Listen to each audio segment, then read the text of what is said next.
بسم اللہ الرحمن الرحیم۔ السلام علیکم۔ محرم میں کیا ناجائز ہے پارٹ 2۔ بعض لوگ کہتے ہیں کہ ہمارے خاندان میں تعزیے پہلے سے ہوتے چلے آ رہے ہیں، ایک سال ہم نے تعزیہ داری نہیں بنایا تو ہمارا فلاں نقصان ہو گیا یا بیمار ہو گئے یا کوئی مر گیا۔ یہ بھی جاہلانہ باتیں ہیں۔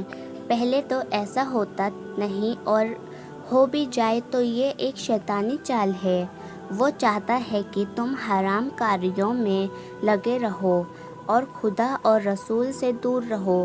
ہو سکتا ہے کہ شیطان آپ کو ڈگانے کے لیے کچھ قرض دیتا ہو، کیونکہ کچھ طاقت اللہ نے اس کو بھی دی ہے، اور اللہ کی ذات تو غنی ہے، سب سے بے پرواہ ہے۔ اگر سب سدھر جائیں، نیک اور پرہیزگار ہو جائیں تو اسے کچھ نفع اور فائدہ نہیں پہنچتا، اور سب بگڑ جائے تو اس کا کچھ گھاٹا نہیں ہوتا۔ انسان اچھا کرتا ہے تو اپنے اچھے کے لیے، اور برا کرتا ہے تو اپنے برے کے لیے، اور مسلمان کا عقیدہ و ایمان اتنا مضبوط ہونا چاہیے کہ دنیا کا نفع ہو یا نقصان، ہم تو وہی کریں گے جس سے اللہ و رسول راضی ہو، اور گھاٹے نفع کو بھی اللہ ہی جانتا ہے۔ ہم کچھ نہیں جانتے، کبھی کسی چیز میں ہم فائدہ سمجھتے ہیں اور گھاٹا ہو جاتا ہے، اور کبھی گھاٹا اور نقصان خیال کرتے ہیں مگر نفع اور فائدہ نکلتا ہے۔ ایک شخص کو مقدس سے ایک گاڑی خریدنے کی تمنا تھی، اور جب خریدی تو پوری فیملی کے ساتھ اس گاڑی میں ایکسیڈنٹ کے ذریعے مارا گیا۔ خلاصہ یہ ہے کہ اپنے سب کام اللہ کی مرضی پر چھوڑ دیجیے، اور اس کے بتائے ہوئے راستے پر چلنا زندگی کا مقصد بنا لیجیے، پھر جو ہوگا دیکھا جائے گا، اور وہی ہوگا جو اللہ چاہے گا۔ کچھ لوگ کہتے ہیں کہ تعزیہ اور تخت بنانا سجانا ایسا ہی ہے جیسے جلسے، جلوس اور میلاد کی محفلوں کے لیے شامیانے، پنڈالوں، سڑکوں، گلیوں اور گھروں کو سجایا جاتا ہے، تو یہ بھی ایک غلط فہمی ہے۔ جلسہ، جلوس اور محفلوں میں سجاوٹ اور ڈیکوریشن اصل مقصد نہیں ہوتا، ذکر خیر، وعظ و تبلیغ اور تقریر مقصود ہوتا ہے، اس کے لیے یہ سجاوٹیں ہوتی ہیں، اور تعزیہ بنانا کا مقصد سوائے سنوارنے اور گھمانے کے اور کیا ہے؟ اور جلسے، جلوس اور محفلوں کے لیے بھی حد سے زیادہ بے ضرورت اتنا ڈیکوریشن اور سجاوٹ کرنا کہ آنے والوں کا دھیان اسی میں لگا کر رہ جائے اور وہی مقصد بن کر رہ جائے، اور ذکر خیر، وعظ و تبلیغ کی طرف سے توجہ ہٹ جائے، یہ سب کرنا بھی اچھا نہیں ہے۔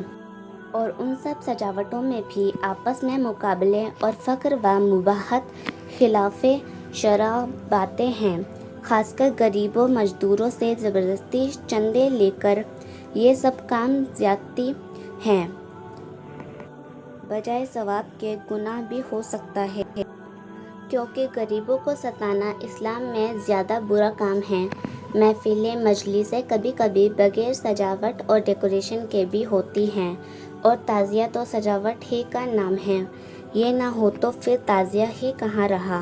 کچھ لوگ کہتے ہیں کہ تعزیہ داری ختم ہو گئی تو امام حسین کا نام مٹ جائے گا، تو یہ بھی ان لوگوں کی غلط فہمی ہے۔ حضرت امام حسین کا نام تو دنیا کی لاکھوں مسجدوں میں ہر جمعہ کی نماز سے پہلے خطبے میں پڑھا جاتا ہے۔